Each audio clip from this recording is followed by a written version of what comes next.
ऐसा क्या कारण था?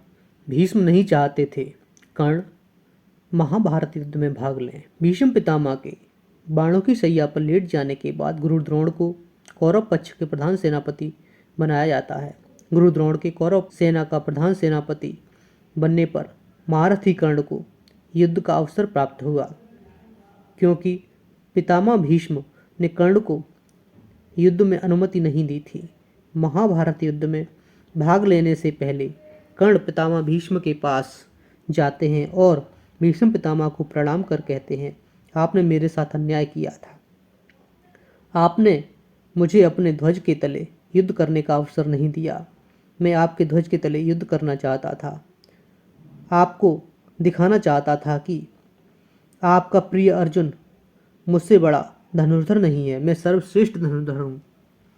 तब पितामह भीष्म कहते हैं, ना तुम सर्वश्रेष्ठ धनुर्धर हो, ना ही अर्जुन सर्वश्रेष्ठ धनुर्धर है, न मैं सर्वश्रेष्ठ धनुर्धर हूँ, न गुरु द्रोण सर्वश्रेष्ठ धनुर्धर हैं। अगर कोई सर्वश्रेष्ठ धनुर्धर है तो वे स्वयं नारायण और महादेव हैं। उनसे बड़ा धनुर्धर इस संसार में दूसरा कोई नहीं है। नारायण तो स्वयं श्री कृष्ण हैं, तो कोई और सर्वश्रेष्ठ धनुर्धर कैसे हो सकता है?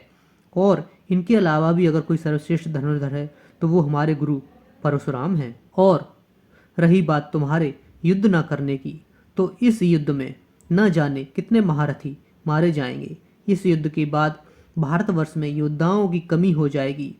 मैं तो ये चाहता था कि तुम युद्ध के बाद भी जीवित बचे रहो, लेकिन अब तुम्हारे युद्ध में भाग लेना निश्चित हो गया है, तो तुम भी ये जान लो, जहाँ वासुदेव हैं वहीं जीत भी है, अर्थात पांडवों की जीत निश्चित है। तुम एक हारी हुई सेना की ओर से युद्ध कर रहे हो और तुम्हारा अर्जुन से जीतना संभव ही नहीं है, क्योंकि वासुदेव के साथ रहते हुए तुम किसी भी तरह अर्जुन को नहीं हरा पाओगे और तुम्हारा अंत निश्चित है। इसीलिए मैं तुमको युद्ध में शामिल नहीं होने दे रहा था। मैं चाहता था कि तुम महाभारत युद्ध के बाद भी जीवित बचे रहो।